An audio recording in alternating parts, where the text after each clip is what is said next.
बेसेबांसोनि लस जाखो मा गोमाखो? बिहुला बसुमतारीनि दखानाव सिनाय मोनै सिखावा हाबनानै 1,50,000 रांनि खहा। चिरां जिल्लानि सिङाव थानाय खुंग्रिं देलायस्रि बाजाराव थांनाय हराव बिहुला बसुमतारीनि दखानाव सिनाय मोनै सिखावा हाबनानै 1,50,000 रांनि बायदि बायदि रोखोमनि मुवा बेसादफोरखौ खावना लांनानै बिहुला बसुमतारीनि नखरनि गिदिरथार खहा खालामलाङो। सिगारे गासिबो लांजोबदों। गस्लाफ्राबो दङमोन। गस्ला दंमोन? गस्ला ब्लाउसआ बिदिनो दंमोन 1 लाखनि बारा दङमोन। खावनानै लांजाग्रा बिहुला बसुमतारीया मेगनाव मोदै फसरनानै गाबै गाबै बुंदों, बे दखानजोंनो नखर सोलिनाङो आरो फिसा फिसौफोरखौबो फोरोंनाङो होननानै बुंनायखौ नुनो मोननाय जादों। बेराफारसे देलायस्रि बाजाराव बे बारजों खननै खावबाय होननानैबो फोरमायबावो बिहुला बसुमतारीया। ओरैहाय ओनसोलनि थागिबिफ्रा फोरमायनाय बायदिब्ला माब्लाबा सप्तासेयावनो सिनाय मोनै सिखावफोरनि खावनाया खनसे खननै गाहाम जायो होननानै फोरमायनायखौबो नुनो मोननाय जादों। बे खौरांखौ खोनानानै 14 नं चिरां दुवार ब्लकनि आफादगिरि बिरदेव मुसाहारिया खौरां लाहैनानै गोबां दुखु मोननाय फोरमायो। लोगोसे खौरां बिजोंनि गेजेरजों दखान होग्राफोरखौ सिखावनिफ्राय रैखा मोनहोनायनि नोजोरजों पुलिस प्रशासननो खावलायहरो। दिनैहाय खोब दुखुनांथाव बाथ्रा, जोंनि 14 नं चिरां दुवार समाजनि सिङाव थानाय नैबे देलायस्रि बाजाराव थांनाय मोनायाव जोंहा बिहुला बसुमतारी सासे आइजोनि दखानाव सिनायनो मोनै सिखावफ्रा फैनानै बिथांनि जे गोबां मुवा बेसाद, दख'ना दंमोन, दावदै कार्टन दंमोन, बाउस गस्ला दंमोन, जाग्रा लोंग्रा बिरि सिगारेट गोबां मुवा बेसादफोर 1,50,000 रांनि मोनसे बेबादि खहा बिथांमोनहा खालामनानै गालांदों। जोङो बाहाय फैनानै दिनैहाय खोब दुखु मोननायखौ जों बिथांजों बाहागो लाफादों आरो जोङो खोब बेखौनो बुंनो लुबैदों जे थांनाय बोसोरावबो बे बिहुला बसुमतारीनि दखानाव बेबादि खावनायखौ जोङो खोनाबाय थादों आरो बेबादिनो 2 दखानाव बेबादि खावनानै लांनाय बेखिनिखौबो जों खोनादों। आरो थांनाय बोसोराव जा बिसिडिसिनिफ्राय होनाय जे सलार, बे सलारनि फ्लेटखौबो जावखुनानै लांनाय बेखिनि थासारिखौ खौरांखौ जों मोनफैदों। आरो दिनैहाय बे एखे हाबाफारिखौनो थांनाय मोनायाव नैबे बिहुला बसुमतारीनि दखानाव हाबनानै बेबादि दुखुनांथाव खौरांखौ जोङो मोननानै खोब जोङो दुखु नांदों। आरो जों बेखौनो लुबैदों जे सासे दुखुथिया न'खरा दिनै बे दखाननि गेजेरजोंनो गावनि गथ' गथायखौ फोरोंनायनि जे सिन्था, जे साननाय बिथाङा बिनि गेजेरजों खालामदोंमोन। दा बिथांनि न'खरा निस्सय बेबादि खावजानायनि थाखाय निस्सय गोबां दुखुआव गोग्लैनानै दङ। आङो बेखौनो खावलायनो लुबैदों जाहाथे प्रशासननिफ्राय जोंनि आयेनारि जिखिनि राहा, बे राहाखौ जाहाथे थाबैनो लानानै बिथांमोनखौ नागिरनायनि दिहुननायनि थाखाय जाहाथे प्रशासना दायथ' लागोन, आं बेखौ मिजिं खालामो। आरो जायफोर दिनै बे खामानिखौ मावदों, जाहाथे गले गले बेबायदि खामानि मावबाय थायोबा गाबोन समफोर निस्सय बिथांमोनखौ जोङो मोननो हायोब्ला बिथांमोननि सायाव निस्सय जोङो गोख्रों मोनसे आयेनारि बेबस्था जों लानांगोन। आं बेखायनो खावलायबाय जाहाथे फैबाय थानाय समाव जाहाथे बे जाथायफ्रा जाहाथे जाया आरो जोंनि रायजो राजाफ्राबो जाहाथे जोङो बयबो सांग्रां जानानै बैबादि जाथायनिफ्राय जोङो उदां जानो हायो। आं बेखिनिखौ रायजो राजाफोरनिसिमबो आरो बै जायफोर बे आखुजों दिनै बे खामानिखौ मावगासिनो दङ जाहाथे बिथांमोनाबो गोजानाव थायो, आं बेखौ खावलायबाय। जिनिस गोमादों एसे सिगाङाव गोमानाया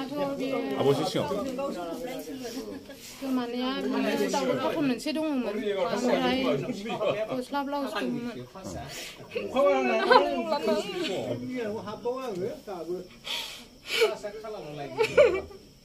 बेसेबांसोनि लस जाखो मा गोमाखो? साबुन कार्टन मोनसे दङमोन, साबुनबो लांजोबबाय। बिरि सिगारेट गासिबो लांजोबदों।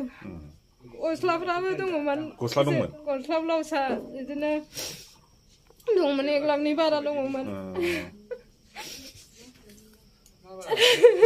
सोरखौबा सन्देह दं नामा? सोरबा लांदों? सन्देहथ' आं खालामनो हायाखै दासिमबो। दख'नाफोरबो दंमोन नामा? दख'नाया ओरैनो उन्दैफोरनिल' दंफैयो, लांजोबबाय। पेपसि माजा गिदिर गिदिर दङमोन, बेखौबो लांजोबबाय। थाव गासिबो मोदोमनाय थाव मोदोमनायखौ लांजोबदों आरो मेथाइ खावसे लांजोबदों। मेथाइ लांदों औ मेथाइखौ लांजोबदों खावसे सोरखारखौ माबा खावलायगोन नामा बा नोंथाङा जे गोबां खहा जाबाय सरखारनिफ्राय माबा मोनसे फिसाफोर अनसुंथाइ मोनफिननायनि माबाफोर खावलायनो गोसो नामा मोनबालाय मोजां जागौमोन दा माथो खालामनो बिदिनो संसार जानाय बेलायाव फिसा फिसौ फोरोंनाय दङ सानै गाहाम फिसा फोरोंनाय दा सासे मेट्रिक पास जादों सासे बिए फरायगासिनो दं दा बिसोरखौ माबोरै फोरोंनो आंलाय दा साख्रि गैया बाख्रि गैया बेजोंनो दखाननि फिसा होनानै जायोमोन आङो बेखौनो लानानै थांबायबा आं दा मा राहा खालामनानै फोरोंबावनो फिसाखौ मालाय सिखावफोरखौ मा बुंहरनो सानो आब'लाय सिखावखौथ' मोनबा आङो मानिया एसेबो हगारनायाव गैया आङो जै मोननांगौबाथाय आरो बोरैबा सानस्लाबनो हायो बिथांमोना लांफ्लांदोंबो जानो हागौ बिथांमोनखौ लाबोफिननो खावलायहरगोन नामा आब'आ जुदि बुजिस्लाबैयाव बेफोरबायदि खामानिखौ मावफ्लांदों होफैफिनोबाथ' आङो साबायखर होगोन जोबोर मोजाङैनो नाथाय आंखौ खनसेल' नङा हनै खननै जाबाय खावनानै लांनाया खनसेयावबो लांबाय गासिबो लांजोबदों बै बारनायावबो गामसा गस्ला गासिबो लांना होजोबबाय दख'ना दखिनि लांजोबदों आरो नैबे बारावबो लांबावबाय होफैबाथ' मोजांमोन आरो दा जेखौबो मावनानै जानो हायाबा मा मावनानै फिसाखौ फोरोंबावनो जेबो दखान सहरबो होनानै जानो रोंलाबा आरो जेबो साख्रि बाख्रि गैयाबा फिसाफोरखौ फोरोंनाय दङमोन फिसाफोरनि मोखांखौ नायनानै थानो हायासै आं दिनै माजों फोरोंबावनो सिन्थाजोंनो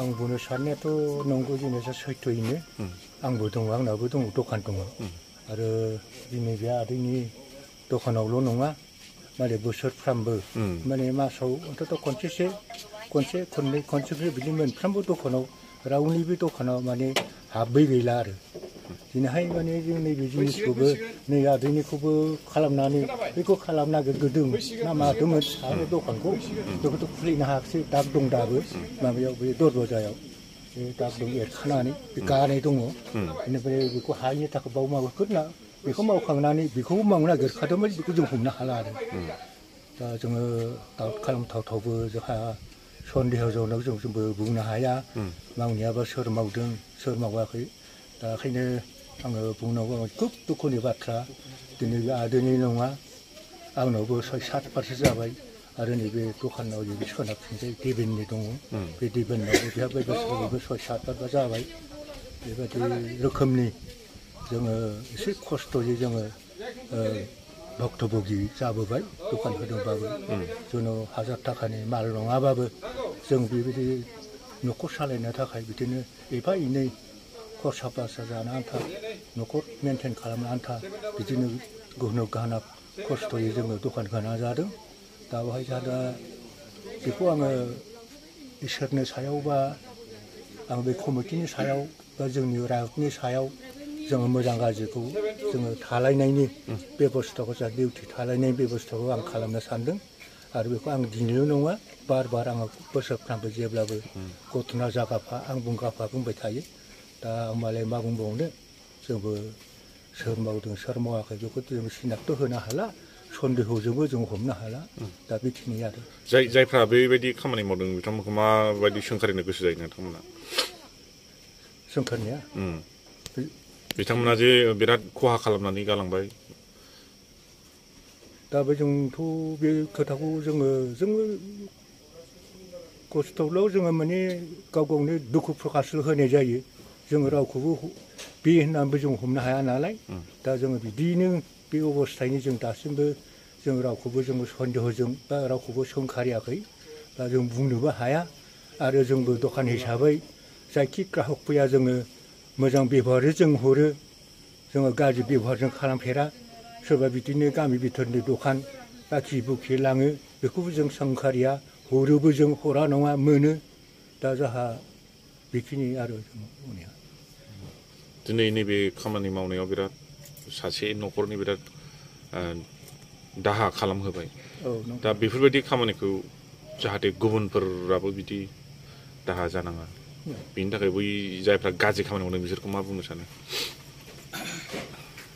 जोङो गाज्रि जायो मानसिया गाज्रि मावो जों मोनोबाथ' जों बेखौ जोङो एसे प्रशासनफोरनि आन्दारै माने दारै जोङो बे जिनिसखौ जोङो बेखौ जोङो आखायाव लानो नागिरदों जों दा धराखौ जों मोनाबा जोङो सोर मावदों सोर मावा बेखौ जुदि जोङो सिनाक्तकरन हिसाबै जोङो हमनो हायाबा आरो जुदि बायसान्स जुदि प्रुफ मोनोबा जों प्रशासन दारै जों बेखौबो खामानि आखायाव लानाय जागोन आरो